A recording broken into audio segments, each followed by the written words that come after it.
Buenos días, iglesia. Espero te encuentres bien en tu casita o donde quiera que nos estés viendo. Pues vamos a poner pausa al Evangelio de Juan para tocar de dos temas que pues me he estado reflexionando en varias semanas. He estado dándole vueltas y reflexionando un poquito. Y es acerca de conocer a Dios, ¿no? De qué manera es que tú y yo conocemos a Dios. Ha habido un tema que ha pasado por mi cabeza que me ha hecho reflexionar y pues eso me lleva a que veamos este tema. Y es el que muchas veces podemos tener una concepción de Dios pues muy basada en lo que tal vez nos han enseñado, tal vez en lo que pues nosotros pensamos que es la manera correcta de ver a Dios.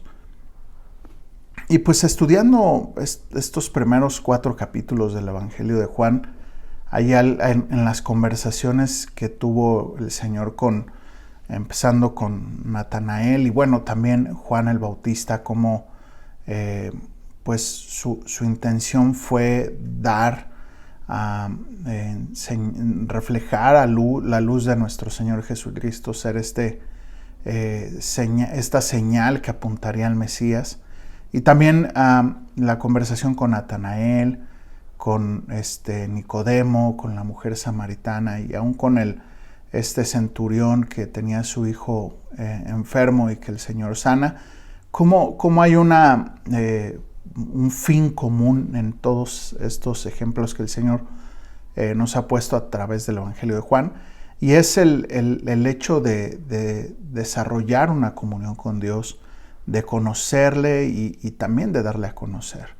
Y al final dice Juan 17:3 que en esto consiste la vida eterna, en que te conozcan a ti, el único Dios verdadero, y a Jesucristo que has enviado. Y dice, al único Dios verdadero y a Jesucristo a quien has enviado.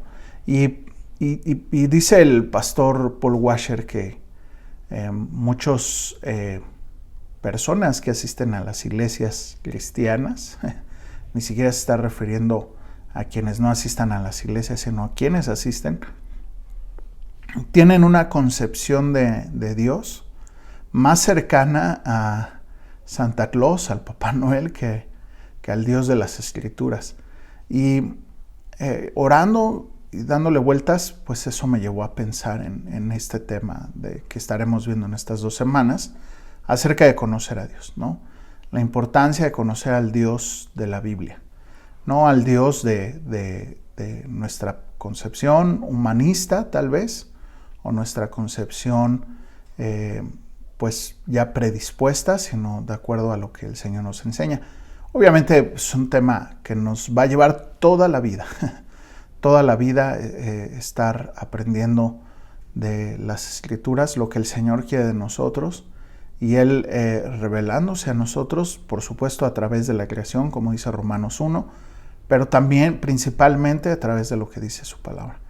Y pues bueno, eso es lo que estaremos observando en estas 2 semanas, el conocer a Dios, al Dios de la Biblia, ¿no? Y cómo conocerle, ¿no? Y hasta parece, si te hiciera yo la pregunta, ¿cómo conocer a Dios? Para nuestra manera de ver las cosas cristianamente, tenemos la respuesta muy sencilla, ¿no? Pues a través de la palabra y a través de la oración es que me relaciono con Dios. Está muy básico, ¿no? La idea, pero creo que es más profunda de lo que implica más cosas de lo que solamente una frase nos dice, ¿no? Y ¿sabes qué? Que otra preocupación grande que surge por mi mente es que de repente nos enfocamos mucho en los mandatos, en los estatutos, y nos olvidamos que al final el nuevo nacimiento, como lo vimos ahí con Nicodemo, el nuevo nacimiento, el tener una comunión con Dios constante todos los días, eso nos va a ayudar, como dice Juan 15, a permanecer pegados a la vid y dar los frutos a través de los nutrientes que recibimos, a través de su palabra, de una comunión con Él, es que podremos, pues eso, ¿no? Dar los frutos, cumplir los mandatos que el Señor nos da en su Escritura. Pero de repente nos enfocamos tanto en eso que nos olvidamos que si hiciéramos a un lado un poquito el tema del portarnos bien, de ser personas santas, que no es un tema menor, por supuesto, parte del conocer a Dios es el buscar la santidad, pero el tema principal de esto se trata de conocerle, de desarrollar una comunión con Dios, obviamente en consecuencia de rendirnos delante de Él, etc. Ahorita hablamos algún tema al respecto, pero de repente nos enfocamos tanto en eso y nos olvidamos de esto, ¿no? De crecer en un compañerismo con Él, y en medida que tú y yo conozcamos al Señor, en medida que tú y yo conozcamos al Señor, en medida que vamos a poder realmente adorar al Señor, en medida que tú y yo no tenemos una relación con Dios, no pasamos tiempo con Él, nos vamos a alejar más del hecho de vivir una vida de santidad. Mientras más conozcamos al Señor, más cerca estaremos de cumplir sus mandatos y de obedecerle y vivir una vida en santidad. Mientras más pasamos tiempo con Él en su palabra, estaremos más cerca de eso.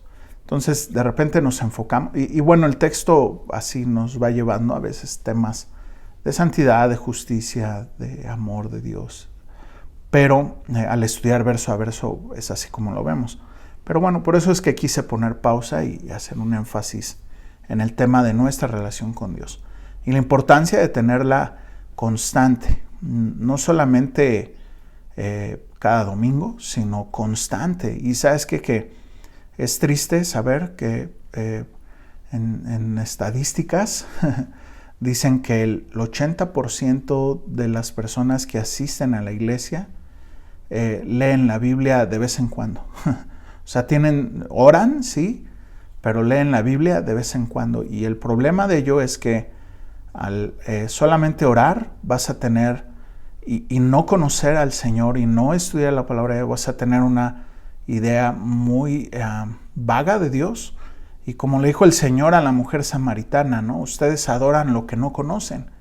Y al final eso no es una adoración efectiva o real, porque simplemente estaban adorando lo que ellos creían que estaban adorando. Y se convierte en eso, ¿no? En tener a un Dios, ¿no? A un Dios de acuerdo a mis necesidades, a un genio de la lámpara maravillosa que le trueno los dedos y va a estar a disposición mía. Por eso esa idea del pastor Paul Washer de que el Dios que muchos tienen está más cercano a ser una persona buena, amorosa, cariñosa, que está al pendiente, pues es la concepción que muchos podrían tener al no estudiar la Biblia. Y también reflexionaba en que si buscáramos los atributos de Dios uno por uno y los estudiáramos uno por uno, como su justicia, como la santidad, la eternidad, qué sé yo, y los pusiéramos sobre la mesa, tal vez muchos dirían, ese no es el Dios que yo quiero, con el cual quiero relacionarme.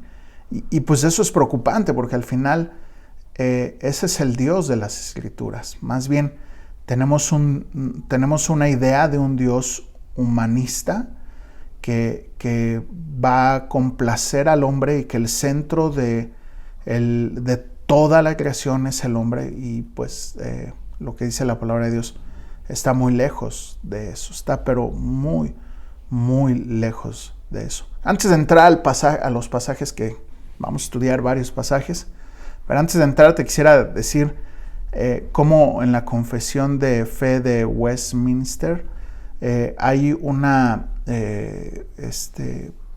idea acerca de Dios, y me encantó. La leí y me encantó. Mira, te la voy a leer. Dice: no hay sino un solo Dios, el único viviente y verdadero, quien es infinito en su ser y perfecciones. Espíritu purísimo, invisible, sin cuerpo, miembros o pasiones, inmutable, inmenso, eterno, incomprensible, todopoderoso, sabio, santo, libre, absoluto, que hace todas las cosas según el consejo de su propia voluntad, que es inmutable y justísima para su propia gloria. También Dios es amoroso, benigno y misericordioso, paciente, abundante en bondad y verdad, perdonando toda iniquidad, transgresión y pecado, galardonador de los que le buscan con diligencia, y sobre todo, muy justo y terrible en sus juicios, que odia el pecado y que de ninguna manera dará por inocente al culpable. Me encantó porque menciona varios atributos de Dios que muchas veces no queremos tomar en cuenta de Dios, no queremos considerar, y pues definitivamente son parte del carácter de Dios, como justo, como me encanta la frase esta, ¿no? Que hace todas las cosas según el consejo de su propia voluntad, que es inmutable y justísima y para su propia gloria. Y de repente veo que somos de repente como si fuéramos consejeros de Dios, ¿no? Queremos darle consejo, dice Romanos 11, al final del capítulo 11, que quién entendió la mente de Dios y quién fue su consejero. Pues, y es una pregunta retórica, pues nadie, ¿no? Nadie somos sus consejeros. Y muchas veces nos comportamos como si fuéramos los consejeros de Dios, como si nosotros en nuestra sabiduría pudiésemos hacer las cosas mejores que Dios, ¿no? Y definitivamente pues no, Él es Dios, nosotros somos polvo, no somos nada. Y bueno, dice otro característica de Dios, pues que es justo, ¿no? Y que odia el pecado y que de ninguna manera dará por inocente al culpable. Y todo esto está sustentado con versículos, pero definitivamente Dios es justo y no va a dar por inocente al culpable. Y entendemos la justificación por medio de nuestro Señor Jesucristo, que es la única manera en la cual tú y yo podremos ser justificados, que es por medio de nuestro Señor Jesucristo. Digo, lo hemos conversado infinidad de veces, pero digo, no está por demás que lo vuelva a decir. Pues a través de rendir tu vida, a través de reconocerlo como tu único y suficiente Salvador, mediador. Y bueno, esa es la manera en la cual tú y yo recibiremos la justificación por medio de la obra de nuestro Señor Jesucristo en la cruz. Y bueno, también el hecho de que tener una comunión diaria hace evidente el nuevo nacimiento. En fin, necesitamos conocer al Dios de la Biblia, necesitamos conocerlo. Y pues bueno, vamos a orar y entonces simplemente esto era una introducción. Vamos a orar y vamos a ver principalmente dos pasajes, unos de los que ya estudiamos en Juan 1, para ver el propósito del hombre, y luego ya iremos al tema que nos tocará hoy, y en 8 días otro. Vamos a orar. Señor, gracias Dios por tu palabra, gracias Señor que podemos conocerte y podemos aprender tu voluntad a través de lo que tú nos enseñas en tu palabra. También podemos relacionarnos contigo a través de una comunión diaria, a través de la oración, de el estudiar tu palabra, escucharte a través de tu palabra. Y permítenos, Señor, ser oidores y hacedores de tu palabra. No solamente oidores, sino oidores y hacedores. Sé propicio a nosotros, Señor. Te necesitamos. Somos carne, somos polvo y necesitamos de ti todos los días. No podemos pasar un día sin buscarte porque nuestro designio, el designio de nuestro corazón es de continuo al mal. Ayúdanos, Señor, a caminar en una comunión diaria contigo. En el nombre de Jesús. Amén. Ahorita que estaba orando y que pensaba en lo de una comunión diaria con el Señor, en estos tiempos de de fiesta y de tal vez estar compartiendo con la familia, hasta tal vez de viajar. Es un poco complicado el tener una relación con Dios, el agarrar tu Biblia, apartarte. Pero ¿sabes qué? Qué importante es que lo hagamos. Qué importante, no podemos pasar 2-3 días en una comunión con Dios. Pero bueno, mira, vamos al texto. Juan 1, del 1 al 8 vamos a leer. Voy a hacer unas pausas y sacaremos algunos temitas importantes. Dice, en el principio era el Verbo y el Verbo era con Dios y el Verbo era Dios. Este era el principio con Dios y todas las cosas por Él fueron hechas, por el Verbo fueron hechas. Y sin Él nada de lo que ha sido fue hecho. En Él estaba la vida y la vida era la luz de los hombres. Maravilloso como el apóstol Juan presenta a nuestro Señor Jesucristo como el Verbo y luego como la luz. Casi como un poema. Me llama la atención cómo pasa de presentar a nuestro Señor Jesucristo como el Verbo y como la luz. Eso ya lo vimos, pero mira, seguimos y vemos un punto. La luz en las tinieblas resplandece y las tinieblas no prevalecieron contra ella. Las tinieblas nunca van a prevalecer. O hay tinieblas o hay luz. O estamos en tinieblas, o estamos caminando en tinieblas, o estamos caminando en luz. No hay puntos medios. No hay puntos medios. Hubo un hombre enviado de Dios, el cual se llama Juan. Ya sabemos, Juan el Bautista, está refiriéndose a Juan el Bautista. Este vino por testimonio. ¿Para qué? Para que diese testimonio de la luz, a fin de que todos creyesen por él. ¿En quién iban a creer? En Jesús, por medio de Juan el Bautista. Él no era la luz, sino para que diese testimonio de la luz. Aquí 2 puntos maravillosos que quiero poner como base para el tema de cómo relacionarnos con Dios. El primero, ¿cuál es nuestro propósito en esta tierra? ¿Cuál es tu propósito? ¿Sabes qué? Que en medida que tú y yo entendamos nuestra identidad, ¿cuál es nuestra identidad? Pues caminaremos en ella y pues bueno, estaremos en una plenitud de acuerdo a ella. Y el propósito de nuestro caminar en esta tierra es Juan 17:3. Y en esto consiste la vida eterna, que te conozcan a ti, el único Dios verdadero, y a Jesucristo, a quien has enviado. En esto consiste conocerle, está implícito el que te conozcan, o sea, es conocerle y darle a conocer. O sea, ahí están las dos acciones que todo ser humano deberíamos de entender y caminar de acuerdo a esa identidad. No de acuerdo a la identidad que el mundo nos ofrece, sino de acuerdo a esta identidad. Ahorita voy a hablar del tema. Pero fíjate, dice, en esto consiste la vida eterna, que te conozcan a ti, el único Dios verdadero, y a Jesucristo, a quien has enviado, ¿no? Que conozcamos a Dios y que le demos a conocer. Van de la manita. Yo le conozco y en medida que yo le conozco, le reconozco, le doy valor en mi vida y bueno, en consecuencia le doy a conocer. Por todo lo que está en el tema de conocer a Dios, la importancia de relacionarme con Dios, la importancia de haber nacido de nuevo, como le dice el Señor a Nicodemo, que si no nacieres de nuevo no entrarás en el reino de los cielos. Entonces, de suma importancia este tema. Pero eso, ¿no? Conocerle y darle a conocer. En eso consiste la vida eterna.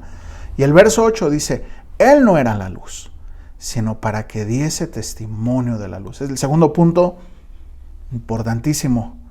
Tú y yo no somos la luz, sino estamos para dar testimonio de la luz. Ese es nuestro propósito. Ya una vez que tú y yo le hemos conocido, nos hemos rendido delante de Él, estamos caminando en una comunión con Él, nuestro propósito en esta tierra es darle a conocer. No hay otro propósito más grande, maravilloso, majestuoso, un honor que Dios nos ha dado, que como dice en 1 Corintios 1, que seamos representantes de Él, que seamos representantes de presentar el Evangelio a toda criatura, a toda nación, como dice en Mateo 28, en la gran comisión, que se ha convertido en la gran omisión, no de la iglesia, bueno, sí, de la iglesia, de cada individuo, cada miembro del cuerpo de Cristo. Ha sido una gran omisión. Y definitivamente el problema es que de repente tú y yo nos sentimos el centro del universo, el centro de todo, y sentimos que merecemos, que tenemos derechos, que a mí nadie me dice lo que tengo yo que hacer. Y ese es el gran problema, porque no estamos aquí sino para otra cosa que darle gloria a Dios. En medio de mi trabajo, en medio de si estoy estudiando, en medio de mi matrimonio, si estoy sirviendo a Dios en mi ministerio, el propósito es darle gloria a Dios. Dice Isaías 43:7, todos los llamados de mi nombre, para gloria mía los he creado, los formé y los hice. El gran problema es que no caminamos de acuerdo a esta identidad. Caminamos de acuerdo a la identidad que el mundo nos ofrece, pensando en que si tenemos, entonces valemos. Y entonces nos esforzamos por tener un buen carro, una buena casa, una estabilidad económica, y realmente esa no es nuestra identidad. Nuestra identidad es conocerle, darle a conocer, darle gloria. Para gloria suya hemos sido creados, dice, los formé y los hice, para su gloria. Y mira, pensaba yo, ¿por qué estudiar el verso a verso? ¿Por qué estudiar la Biblia verso a verso? Pues será porque es parte del movimiento al que pertenecemos, Semilla de Mostaza, nos hace diferentes a los demás, nos hace ver cool. Definitivamente no. El estudiar verso a verso es para que tú y yo aprendamos juntos aprendamos a estudiar la Biblia, a conocer al Señor, y juntos podamos crecer en el conocimiento del Señor de acuerdo a su contexto. Y de la misma manera que lo hacemos domingo a domingo, que digo, es un shotcito de 50 minutos, una hora, a diferencia de todas las riquezas que tú y yo podemos descubrir en la semana, en el día a día, de lo que el Señor tiene para ti y para mí, y que solamente los que cavan, profundizan, podrán encontrar y descubrir tesoros maravillosos que el Señor tiene para ti y para mí. Pero hemos sido impregnados por la concepción de este mundo acerca de Dios, y eso nos está afectando. Eso nos está afectando, no solamente en la concepción de Dios, sino en nuestra identidad. Y definitivamente eso está causando personas que quieren la felicidad. No al Señor, no una comunión con el Señor, no con el Dios justo, amoroso. Y ¿sabes qué? Amor tiene que ver con la justicia. Va de la mano. No podemos recibir el amor de Dios si no recibimos su justicia. Dice Romanos 10:9, que si confiesas que Jesús es el Señor, primero va a ser el Señor, ¿no? Y luego el Salvador de nuestros pecados. Van de la mano, no podemos separar una de otra, van de la mano. Y necesitamos conocer al Señor y Dios, y no dejarnos guiar por el humanismo, por lo que, Dios nos creó como una computadora, y esa computadora o estará con el chip de Dios, ¿no? Con la información que Dios nos está dando a través de su palabra, o estará con la concepción diabólica que va en contra completamente de Dios, y que pues esta sociedad tiene, ¿no? Tú y yo decidimos a qué le damos valor, a qué le damos autoridad en nuestra vida, a lo que este mundo humanista concibe o a lo que el Señor en su palabra dice. Por supuesto que no vamos a estar de acuerdo, o nos va a incomodar muchas veces lo que el Señor diga en su palabra, pero esa es la verdad. Fíjate lo que dice Juan 8:31 y 32. Dijo nuestro Señor Jesús a los judíos que habían creído en Él, a los judíos que habían creído en Él, a los judíos que le habían recibido, que habían rendido su vida, que estaban dispuestos a seguirlo, aunque les costase la vida. Si ustedes permanecen en mi palabra, fíjate, les dice, si ustedes permanecen en mi palabra, o sea, les está diciendo, padrísimo que crean en mí, que me sigan. Qué bueno, primer paso. Segundo, permanecer en mi palabra. Entonces seréis verdaderamente mis discípulos. O sea, creer, ya sabemos, significa rendirse delante de, debajo de, permanecer en su palabra y entonces, consecuencia, ahora sí serás verdaderamente discípulo del Señor. Y verso 32, conocidísimo por todos. Y conocerán la verdad y la verdad te hará libre.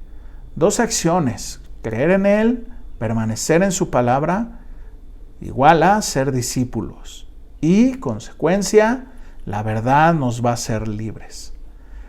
El tema es que de repente queremos vivir en el engaño de este mundo, ¿no? De este pensamiento humanista, donde el hombre es el centro del todo y tiene las respuestas del todo de sus problemas, ¿no? Como dice la psicología, ¿no? La solución a los problemas es uno mismo, ¿no? Y ¿sabes qué? No. La solución a nuestros problemas es Cristo. La respuesta a nuestras preguntas es Él, su palabra. Conocerás la verdad y la verdad te hará libre. De repente hay mucho humanismo en cierta teología cristiana, donde el hombre es el centro de todo. Y el problema de ello, el Señor nos quiere evitar ese problema. El problema es que como nos sentimos el centro, el día que pues no nos saludaron, pues nos ofendemos. ¿Por qué? Porque pues se deben de hacer las cosas como yo digo, porque yo soy el centro. El día que no atienden a mi cita, a mi consejería, no sé, o no me están atendiendo como yo merezco, como si fuera la iglesia un restaurante de comida rápida en donde te deben de atender rápido, a tu modo, como tú quieras. Entonces, ¿no? Brincamos y cambiamos de iglesia y ahí andamos de iglesia en iglesia, ¿no? ¿Por qué? Porque nos han enseñado que yo soy el centro, ¿no? Si Dios no, trasladémoslo ahora a Dios, ¿no? Si Dios no me complace con mis deseos, con lo que yo quiero, pues entonces ya me enojo con Dios y bye Dios, ¿no? Cuando Dios lo leíamos en la confesión de fe de Westminster, o sea, Dios responde no a las necesidades humanas, sino Dios responde a un propósito, el cual atiende a su propio consejo. No a mis necesidades, sino a su propósito. Dice en Mateo 10 que el Señor no vino a traer paz, sino vino a poner disensión, ¿no? Y de repente ahorita en estos días de Navidad, ¿no? Decimos pues que el príncipe de paz, ¿no? Y hasta hay una canción que dice noche de paz, noche de amor. Y sabes qué, que el Señor vino a traer, te lo dejo de tarea, Mateo 10 del 26 al 39. El 34 dice, no penséis que he venido para traer paz a la tierra. No he venido para traer paz, sino espada. La paz que Él vino a proponernos, a ponernos, es la reconciliación de los hombres con Dios. Pero muchas veces esa reconciliación de los hombres con Dios va a traer división en las familias. Va a traer división en las familias. Y te costará que a lo mejor te dejen de hablar. Te costará que pues ya no seas el tío preferido, la tía preferida, o el mejor padre, o qué sé yo, ya no. Te va a costar. Pero el que una vez pone las manos en el arado, dice el Señor, y mira para atrás, no es digno de mí. Nosotros ponemos la mano en el arado y seguimos para adelante, caminando en nuestro propósito, en nuestra identidad, que es conocerle y darle a conocer, que es relacionarme con Él y darle a conocer. Esa es nuestra identidad.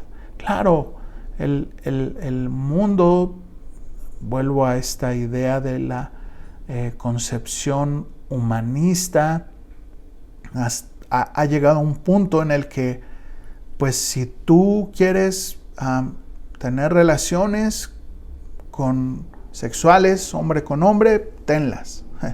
Y ese es el primer paso, familia, hermanos, para más adelante, si tú quieres, pues ya ni más adelante, ya estamos a nada.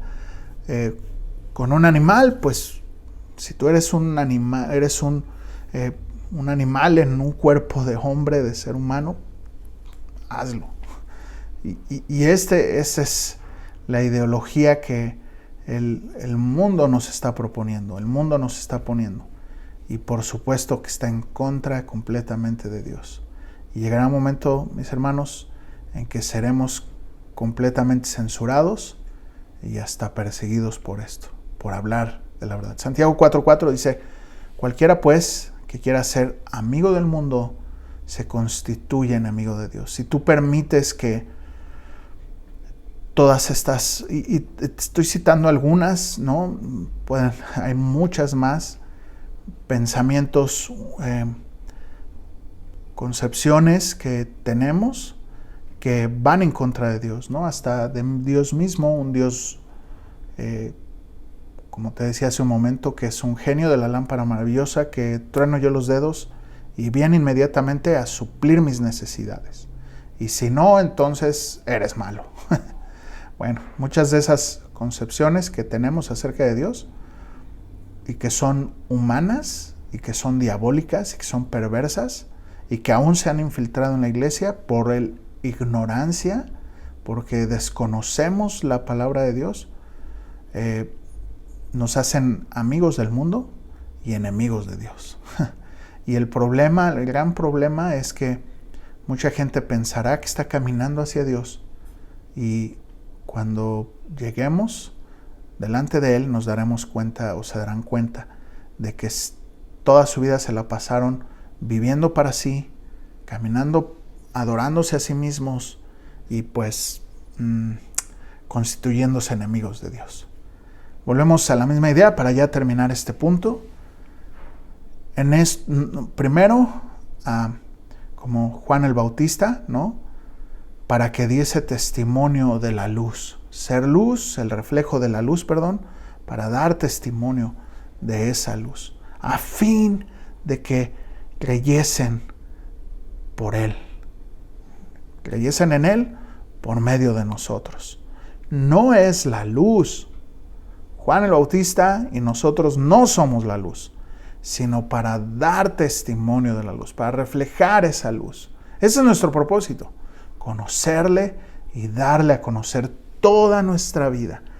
Todo lo que somos debe de girar alrededor de eso, de conocerle y darle a conocer. Ahora, ¿cómo me relaciono con Dios? Te decía en un principio, te decía que hasta parece sencilla la respuesta. ¿Cómo me relaciono con Dios? Pues sí, a través de la oración, a través de leer la palabra de Dios. Y sí, vamos a tocar esos dos temas.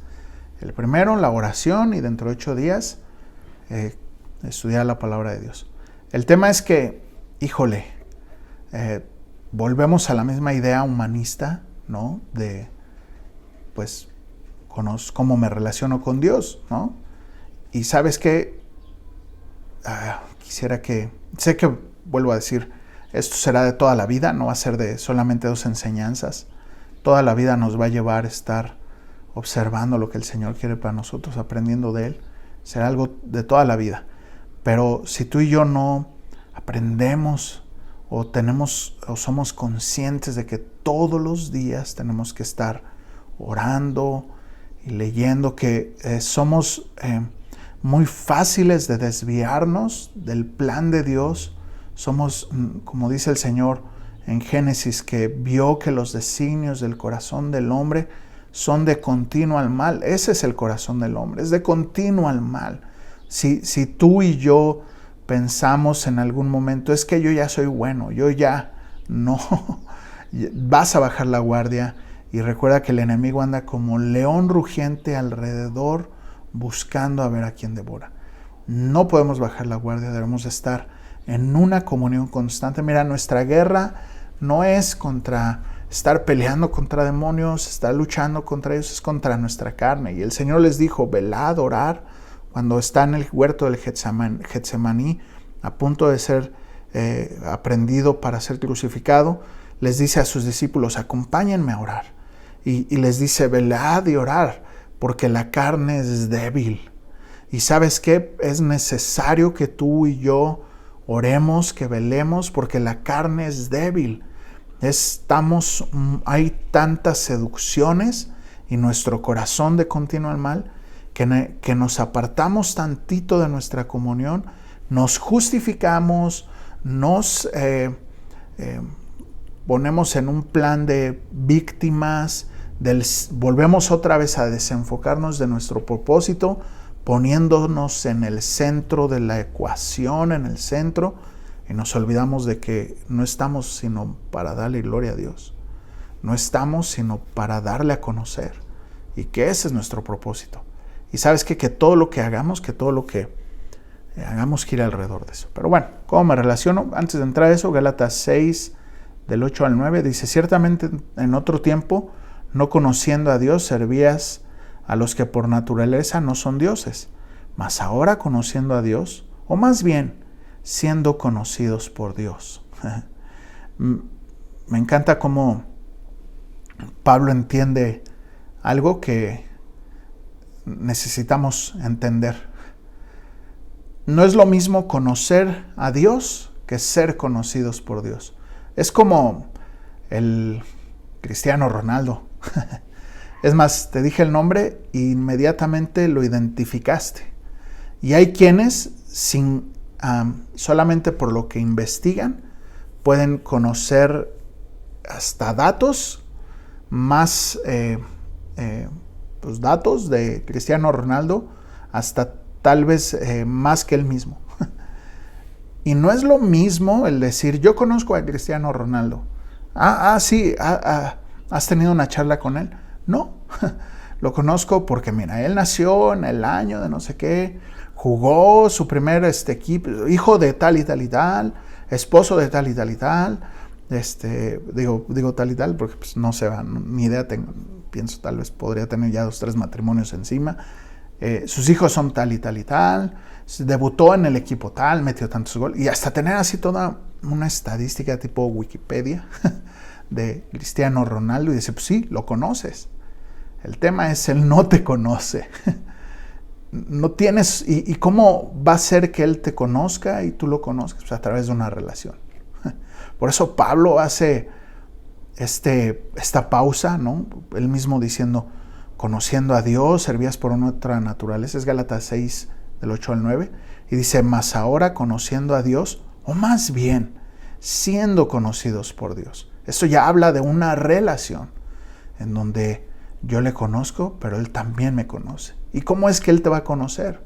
Pues por medio de rendir tu corazón, por medio de oración, por medio de que tú hables con Él. Señor, necesito esto, Señor, te pido por aquello, Señor, simplemente te amo, te rindo mi vida, te rindo mi corazón, o simplemente conversaciones con Dios, ¿no? Y ahí es donde Él te conoce, ¿no? Eres conocido por Él. Él lo sabe todo, por supuesto, eso lo sabemos, Él lo sabe todo, no necesita, aún antes de que nuestra palabra esté en la boca, Él ya la sabe toda. Pero es necesario una relación con Él. Y la requerimos nosotros más que Él. El venir todos los días y rendir nuestro corazón delante de Él. Y hasta pláticas cotidianas, sencillas, Señor, ¿qué opinas al respecto? ¿No? Y qué sé yo, por supuesto, sin llegar a hacerlo mi compa, ¿no? O tener una concepción otra vez humana de Dios, ¿no? Siendo mi cuate, ¿no? Así mi compañero fiel, mi amigo fiel, que en las buenas y en las malas ahí está, ¿no? Entonces, no cerramos el círculo. Conocemos a Dios desde una concepción humanista, mía, sin conocer al Dios de la Biblia. Pero bueno, para eso ahondaremos la siguiente semana. Ahorita nos vamos a enfocar en la oración. Y quisiera que nos fuéramos a la oración, al modelo de oración que el Señor nos pone en Mateo 6, acerca de el Padre Nuestro, famosísimo, conocido. 6 del 9 al 15. Dice, vosotros pues oraréis así. Ahora, este modelo de oración no es para que tú y yo lo repitamos. El Señor mismo dice ahí en el contexto de Mateo, del Sermón del Monte, Mateo 5, 6 y 7, que no usemos vanas repeticiones. No se trata de estar usando vanas repeticiones, sino que agarremos estos ingredientes como ensalada y los tomemos en cuenta cada vez que tú y yo oremos, ¿no? Son elementos necesarios en nuestras oraciones, en nuestros tiempos de oración cotidiano. Yo sé, hay diferentes modelos de oración como la intercesión, ¿no? Orar por otros, pero al final mucho, aún sea de intercesión, sea cualquier modelo de oración, creo yo que estos ingredientes que están aquí son los ingredientes base. El primero, dice, vosotros pues oraréis así, Padre Nuestro. Y la palabra Padre, definitivamente en el contexto de este pasaje, cobra mucha importancia, porque lo vimos en Juan 1:12, a lo suyo vino y los suyos no le recibieron, mas los que le recibieron, los que creen en su nombre, les ha dado la potestad de ser hechos hijos de Dios. ¿Qué dice eso? Que no todos somos hijos de Dios, que no todos son hijos de Dios, sino solamente los que creen en su nombre, los que le reciben y los que creen en su nombre son los que han sido concebidos como hijos de Dios. Esta oración del Padre Nuestro, volvemos a quitar la idea preconcebida humanista que se nos ha dado. Toda oración que dirigimos hacia el Padre solamente va a ser oída por sus hijos o va a ser escuchada por sus hijos. Dios actúa en amor y en misericordia delante de la humanidad, como actúa en amor y misericordia hacia su creación en general, hacia los animales, de la misma manera la oración de aquellos que no le han rendido su vida a Él, igual. Es simplemente actuar en compasión y en misericordia como cualquier creación, pero la oración de sus hijos, esa es diferente. Esa es diferente. Por eso, aquellos que saben o que tienen el entendimiento de lo que implica esto al decir Padre, híjole, se convierte en de verdad, gracias Señor, porque me has adoptado como tu hijo. De verdad, gracias, porque no ha sido por un mérito mío, sino por todo lo que tú hiciste. No por lo que yo haya hecho, sino por lo que tú hiciste en la cruz, por medio de Jesucristo. Y se nos ha enseñado que, pues ora a Dios y ya, ¿no? Pídele lo que tú quieras pedirle. Y pues no importa si toda tu vida te olvidas de Él y que solamente en momentos de crisis voltees a verlo.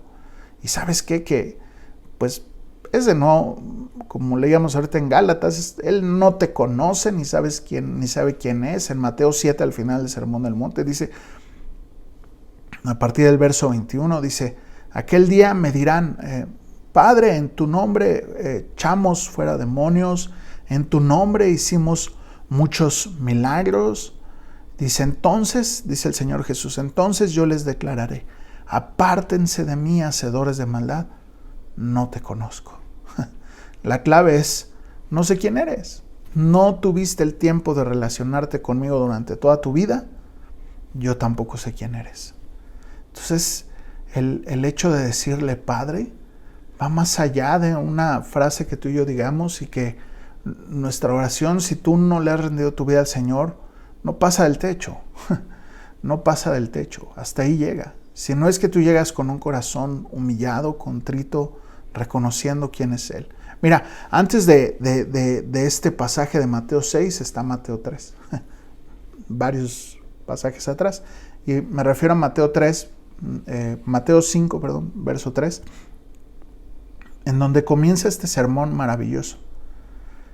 Y antes de poder llegar a la oración, tuvimos que pasar por el Mateo 5.3. Por eso me encanta el verso a verso, porque podemos leer en su contexto y no solamente sacar versos del contexto.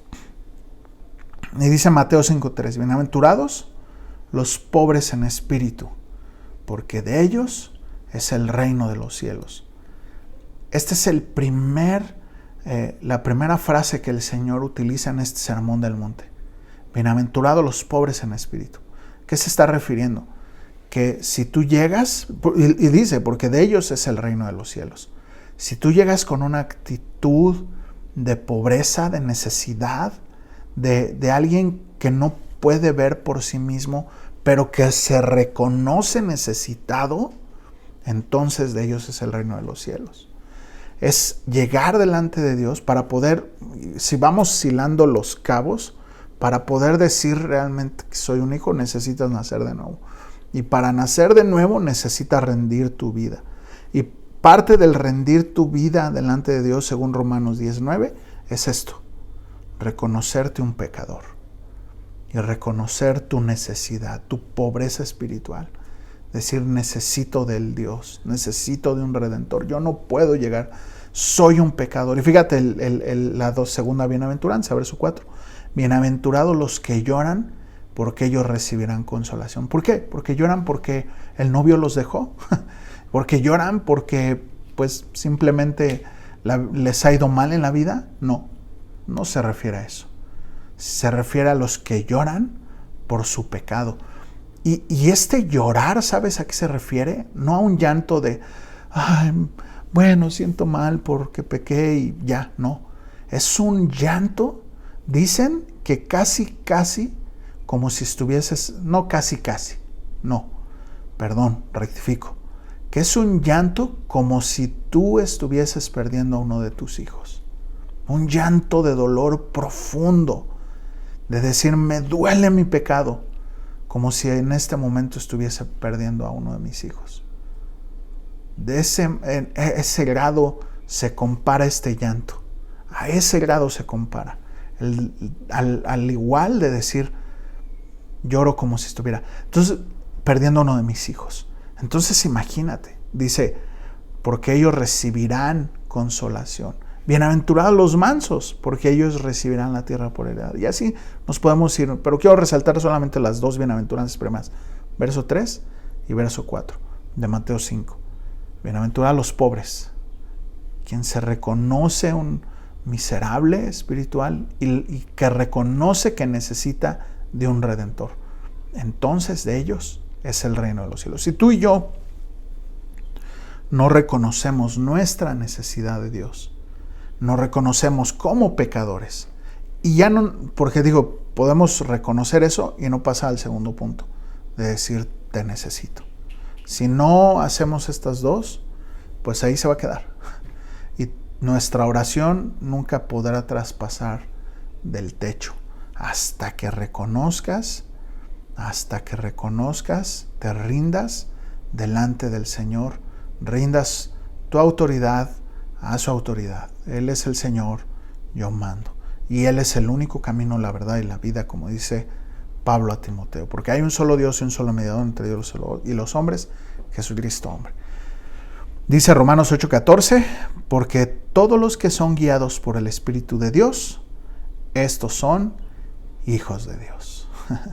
Una vez que se entiende que esta oración modelo es para los hijos de Dios y que toda oración es para los hijos de Dios, para los que han depositado su confianza en Cristo y que es solamente para ellos, no es para todos.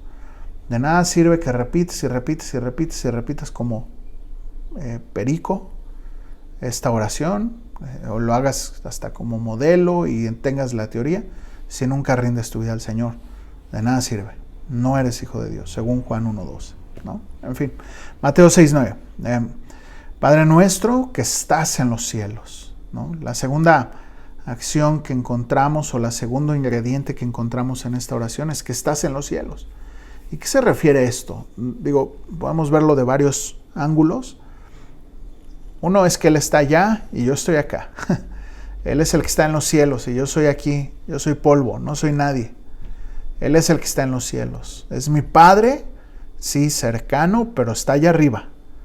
Está allá. Sigue siendo Dios. Yo sigo siendo hombre. Es mi Padre, sí, cercano. Por ejemplo, yo tengo una relación muy cercana con mi papá, de mucha confianza. Platicamos casi todos los días. Aunque no está aquí cerca de mí, él está en Ciudad de México, yo estoy en Guadalajara. Todos los días platicamos y tenemos una relación muy familiar, muy cercana. Él me platica sus cosas, yo le platico las mías, él me aconseja, yo lo aconsejo. Tenemos una relación muy cercana. Y hasta en cierto sentido, pues como amigos. Y sabes que sí es la misma relación que tú y yo podemos tener con el Padre Celestial, pero al final Él es Dios. O sea, yo no lo aconsejo a Él. Él es el que me aconseja. Yo no soy el que le digo cómo haga las cosas. Él es mi Padre, pero está en los cielos. La tercera ingrediente que tenemos que tener en claro y que empieza aquí con una serie de peticiones, que son 6 peticiones. Santificado sea tu nombre. Primero, Padre, pues reconociendo con el entendimiento de que soy su hijo. Si no, ni pues cómo. Que es mi Padre, pero está en los cielos. Él es Dios, ¿no? Por más cotidiana que sea la relación y no le puedo referir Chuchito, mi compita, el de arriba. No, es mi Padre, Jesucristo, el Señor, quien manda. Mateo 6:9, la petición 1, dice, santificado sea tu nombre. Santificar el nombre de Dios tiene que ver con reverenciar su nombre. Reverenciar, honrarlo, darle gloria, exaltarlo, reconocerlo como este Dios santo, como este Dios apartado, perfecto, sin mancha, sin pecado y que también no puede convivir con el pecado, ¿no? Y sabes que santidad habla de pureza, habla de eso, estar separado. Y la obra de la santidad de Dios en nosotros, pues es como cuando tú y yo cortamos verduras, cortamos y separamos, cortamos y apartamos. Y lo que no sirve, lo tiramos. Esa es la obra de la santidad de Dios en nuestras vidas. Entonces, en nuestras oraciones tenemos que estar conscientes que estamos delante de nuestro Padre que está en los cielos, pero que es un Dios santo y que no puede estar donde está el pecado. Y pues, ¿qué debemos de hacer en consecuencia de ello? Pues pedirle perdón por nuestros pecados. Señor, perdóname por mis pecados. Y más adelante lo dice claramente, pero definitivamente tiene que ver con eso, con el entendimiento de que estamos delante de un Dios santo y que a través de nuestra comunión con Él, como dice Juan 15, recibimos todos los nutrientes necesarios para entonces crecer y poder dar frutos como la vid, ¿no? Como la vid, como los pámpanos reciben de la vid los nutrientes necesarios. Luego dice, verso 10, venga tu reino, ¿no? Venga tu reino definitivamente habla del reino de Dios que está operando y que está cumpliendo con su plan y su propósito, pero que ese reino venga y sea implantado en esta tierra y que sea pues parte de lo que eso, ¿no? Tú y yo hacemos como representantes del reino de Dios, mostrándole al mundo, ¿no? Y mira, el reino de Dios tiene que ver con un rey y con los súbditos. En donde Él manda, todos obedecemos. De eso se trata el reino de Dios. Entonces, que ese reino sea implantado en esta tierra. Y más allá de esta tierra, sea implantado en nuestro corazón. Reinando Dios en los corazones de los hombres, hay un mejoramiento verdadero y permanente en el individuo, en la familia y en las condiciones sociales y mundiales. Vuelvo a leerlo. Reinando Dios en el corazón de los hombres, hay un mejoramiento verdadero, permanente en el individuo, en la familia y en las condiciones sociales humanas. Imagínate que todos los humanos viviéramos bajo los estatutos del reino de Dios, ¿no? Otra cosa sería este mundo. Pero bueno, eso no va a suceder aquí en este mundo, el Señor ya sí lo dijo, pero sí puede suceder en tu vida y en mi vida, que el reino de Dios se ha implantado. Mira, si nuestras oraciones, en lugar de hacer una lista de peticiones, tuvieran estos ingredientes como: Señor, manifiesta tu reino en mi vida, que seas tú quien reine y yo sea quien te obedece. Otra cosa serían nuestras oraciones. En lugar de llegar con una lista de peticiones, te pido por esto, por el otro, pedirle esto, ¿no? Digo, ahí te encargo Colosenses 1, que veas la oración de Pablo hacia los colosenses, cómo es que crezcan en el conocimiento de Él, del Señor. Si nuestra oración fuera esta: que venga tu reino. Ya no vivir yo para mí, sino para tu reino. Todo lo que hemos platicado anteriormente. Petición 3. Hágase tu voluntad. Fíjate qué diferencia de estas 3 peticiones que llevamos. Permíteme santificarte, reconocer tu santidad, que venga tu reino en mi vida, sea implantado, donde yo obedezco, tú mandas. ¿Qué diferencias? ¿Qué diferencia estas oraciones, estas peticiones a muchas que a veces tenemos tú y yo, ¿no? Señor, te pido pues, que suplas mis necesidades. Señor, te pido que me alcance con la quincena, buscando siempre las añadiduras, no el reino de Dios y su justicia. Hágase tu voluntad como en el cielo, así también en la tierra. Qué interesante petición.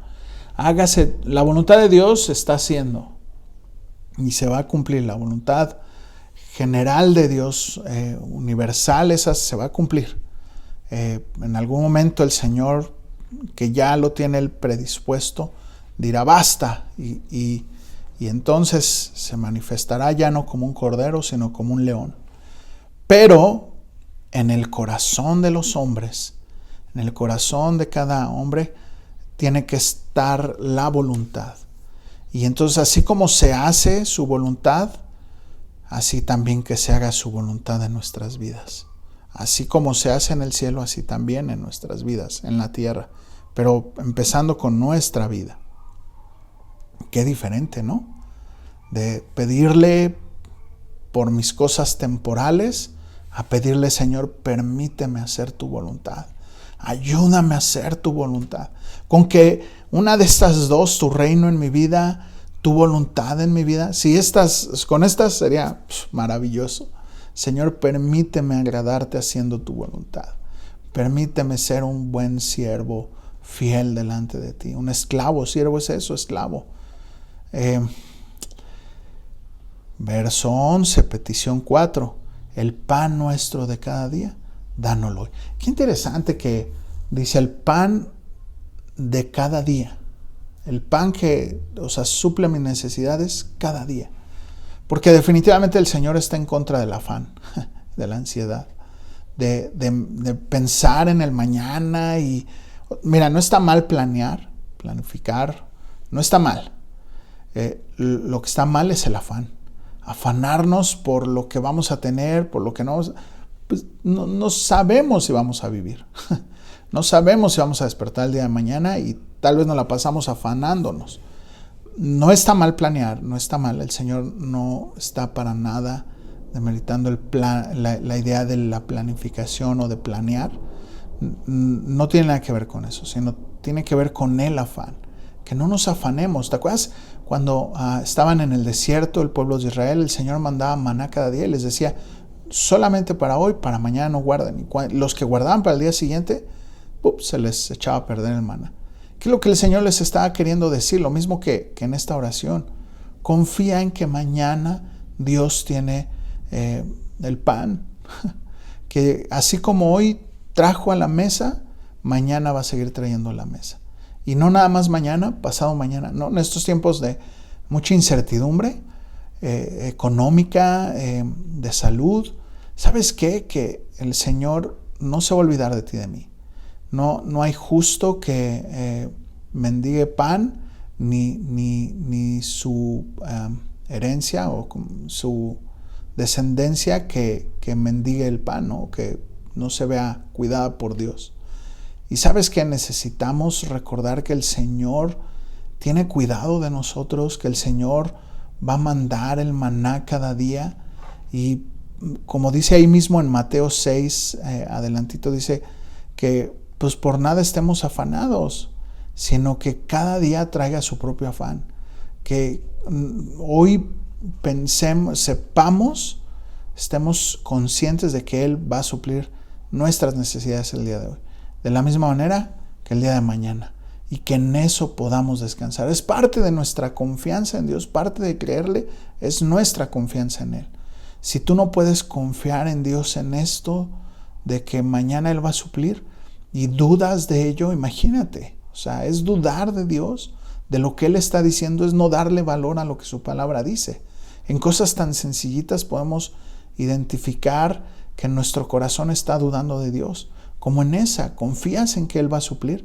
Cuando empezó toda esta pandemia, lo primero que se me vino a la mente, la renta de la iglesia, y dije, Señor, y se me vino mucho a la mente esto, Él va a cuidar de su iglesia, porque la iglesia es de Él, no es mía, solamente yo soy el mayordomo, Él es su iglesia, yo solamente soy el administrador, quien cuida de ello.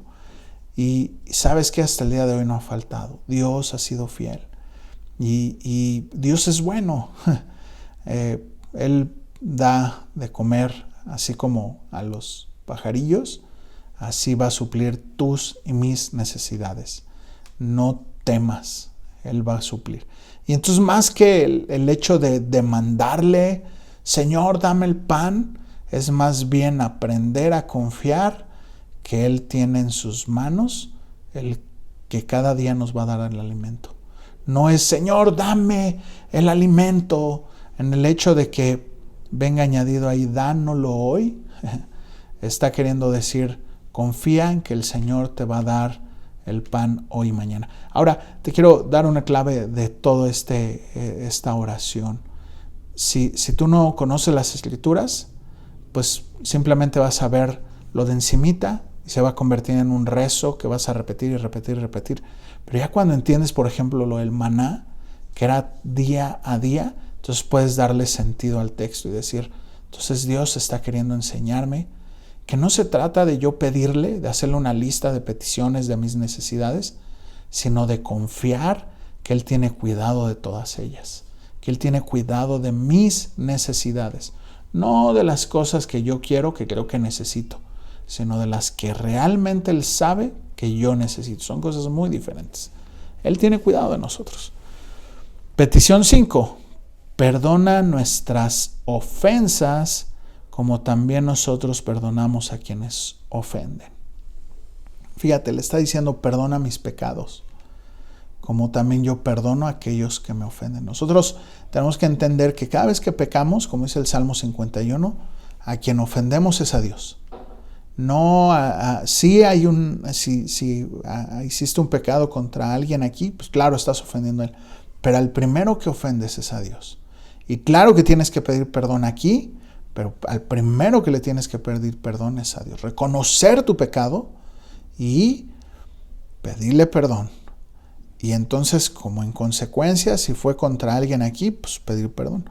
Lucas 18:10. 2 hombres subieron al templo a orar. Uno era fariseo y el otro publicano. El fariseo, puesto en pie, oraba consigo mismo de esta manera: Dios, te doy gracias porque no soy como los otros hombres, ladrones, injustos, adúlteros, ni aun como este publicano. Ayuno 2 veces a la semana, doy diezmos de todo lo que gano. Fíjate, obras.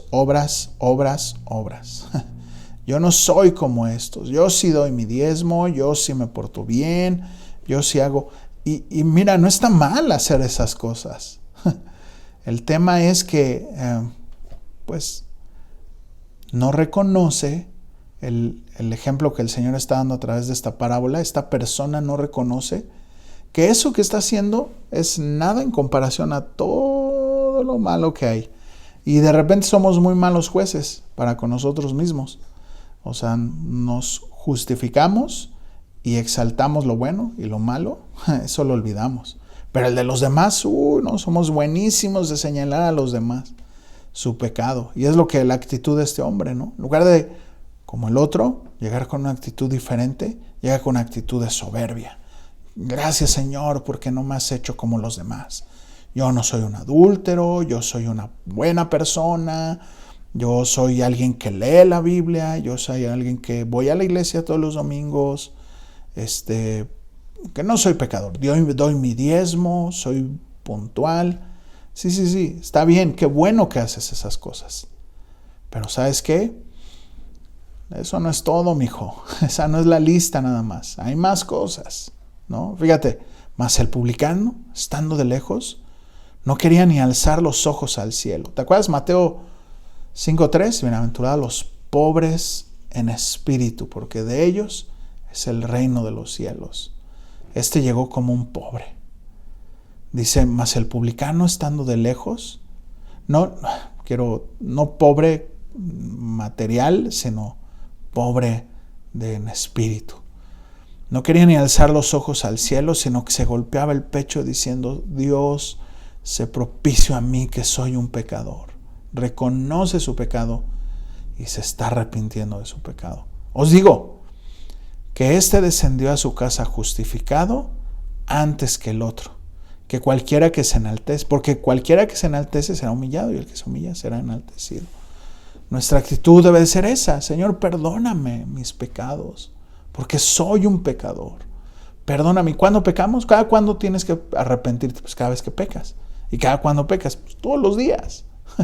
Todos los días. Y como dice el Salmo 51, en esa oración de David de arrepentimiento, dice, aún líbrame de los pecados que eso está en el Salmo 19. Aún líbrame de los pecados que me son ocultos. El Salmo 19. Petición 6. Si no nos metas en tentación, mas líbranos de todo mal. La idea correcta de esto no es, Señor, líbranos del mal, ¿no? Sino si está en tu voluntad, guárdanos del mal.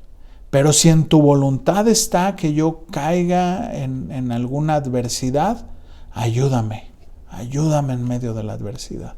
No es lo mismo que la petición del alimento, no es dame, en este caso líbrame, guárdame, sino es si en tu voluntad está guárdame.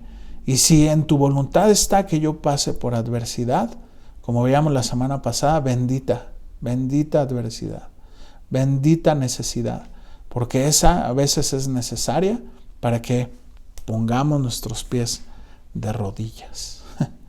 Porque tuyo es el reino, el poder y la gloria por los siglos de los siglos. Amén. Y termina con una adoración. Tuyo es el reino, tuyo es el poder, la gloria. Eres tú maravilloso. Él reconoce. Miren, en medida que tú y yo, a partir de lo que leemos en la palabra de Dios, conocemos al Señor, podremos entender que de Él es el reino, el poder y la gloria. No, el Señor no se la... Él la toma en el momento que Él quiera, ¿no? Él es soberano, poderoso, eterno, etcétera. Los atributos de Dios que tenemos que tener claros. Y verso 14 como un remate de batería. Porque si perdonas a los hombres sus ofensas, os perdonará también el Padre que está en los cielos. Mas si no perdonan al hombre las ofensas, tampoco el Padre les perdonará las ofensas. Y aquí ya habla de una relación primero vertical y luego horizontal. Así como quieres que el Señor te perdone, así también nosotros debemos de perdonar a quienes ofendan. Si no, el Señor no va a perdonar nuestras ofensas. Entonces el paso 1 para relacionarnos con Dios fue la oración. Con estos elementos necesarios como parte de la oración que tenemos que tener presentes, ¿no? Que tenemos que estar recordando en todo momento, no como así como un checklist, sí puse esto, no, sino que parte de nuestra oración debe estar consciente de esto, no una lista de peticiones, sino amoldándonos a su voluntad, amoldándonos a lo que Él tiene como voluntad para nosotros por medio de la oración, sabiendo que Él es el Rey, sabiendo que Él es nuestro Padre, que su voluntad se haga en nuestras vidas, que yo pueda ser súbdito, ¿no? este esclavo de Él, en donde Él manda, yo obedezco, que pueda venir con un corazón humillado, reconociendo mi pecado, reconociendo que soy un pecador, sabiendo que Él tiene cuidado de mis necesidades, no de las cosas que deseo, sino de mis necesidades. Y mira, si estamos conscientes de que Él tiene cuidado de nuestras necesidades, más que de las cosas que queremos, podríamos hacer a un lado nuestras peticiones y simplemente enfocarnos en: Señor, tu voluntad sea hecha en mi vida. Haz que tu voluntad sea manifiesta en mi vida. Ayúdame a conocerte más. Ayúdame a entender tu palabra. Qué sé yo, ese tipo de oraciones. Y no: Señor, dame, como si yo fuera el centro de todo. Pero bueno, vamos a orar y vamos a pedirle eso al Señor, que Él nos ayude a seguir entendiendo su palabra. Señor, gracias, Dios, por tu palabra. Permítenos, Señor, seguir aprendiendo de ti, al observarla, tener una relación diaria, constante contigo. Permítenos, Señor, a caminar en tu voluntad, que tu reino sea manifestado en nuestras vidas, en nuestros corazones. En donde tú mandas, yo obedezco. En donde tú eres el rey y yo soy el esclavo. Y permítenos, Señor, a cada uno de nosotros, en nuestras casitas, donde quiera que estemos, en tener una comunión y que podamos darte a conocer, que vivamos de acuerdo a la identidad que tú nos das, conociéndote como tus hijos, relacionándonos contigo como hijos tuyos, y también dando a conocer tu mensaje, dando a conocer el mensaje de las buenas nuevas a toda criatura. Gracias, Señor. Sé propicio a nosotros que somos pecadores. Te necesitamos. Necesitamos de ti cada día. En el nombre de Jesús. Amén. No podemos ser sabios en nuestra propia prudencia, como si no necesitáramos del Señor. Necesitamos de Él todos los días, en cada momento. Necesitamos conocerle, relacionarnos con Él y, como dice Pablo en Gálatas, mejor dicho, ser conocidos por Él. Pues que Dios te bendiga, que tengas bonita semana, bonito inicio de año, y pues nos vemos el próximo domingo a las 11 de manera virtual, y el domingo 10, primero Dios, nos vemos presencialmente ahí en Semilla. Que Dios te bendiga, que tengas muy bonita semana.